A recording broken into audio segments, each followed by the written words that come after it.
Sabay sa pagsirang kan aldaw kasudma Domingo Abril 23 an pagsikad man kan primerong ecotourism project kan BJMP. Katuwang ang Department of Tourism, lokal na gobyerno kan Donsol Sorsogon asin iba pang stakeholders. May titulong Mangbutwa, Mangrove Planting and Whale Shark Interaction Activity. Pinuunan ang aktibidad sa tree planting sa seawall kan Barangay Dangkalan, Donsol, Sorsogon. Sigon sa Municipal Environment and Natural Resources Officer kan Donsol, dakulang tabang ang mga siring na aktibidad sa Indang Banwaan. Urog nang sa pagsisira nakasarig ang kabuhayan kan mga residente sa Donsol. Sa ang isang hektarya ng mangrove may nakakapag-generate ng isang 1.08 tons ng fish catch. At the same time, 10 times yung carbon sequestration niya kumpara sa natural na mga puno.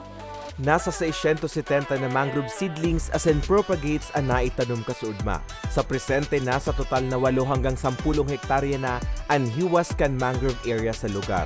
Apwera sa pagpapahiwas ng mangrove area, saro man sa obheto kan aktibidad ang maingkaminar ang mga residente na magtabang para mapreserbar ang marine ecosystem.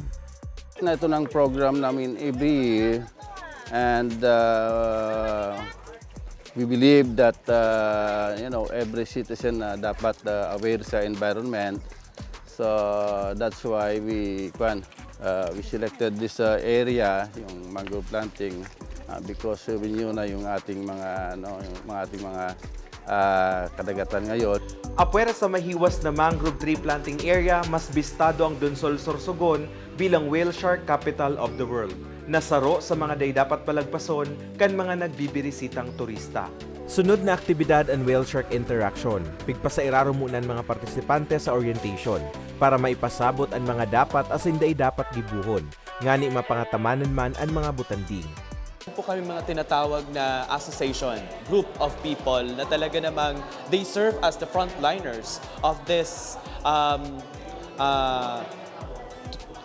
dito sa activity namin.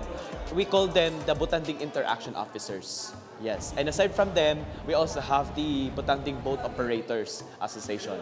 Sila yung in behalf of the tourism unit, sila yung mismong nagfa-frontline at to assist, to accommodate the guests. Kung activity na to ay magbumulat din po sa atin na tayo dapat ay pinapahalagahan natin yung kalikasan.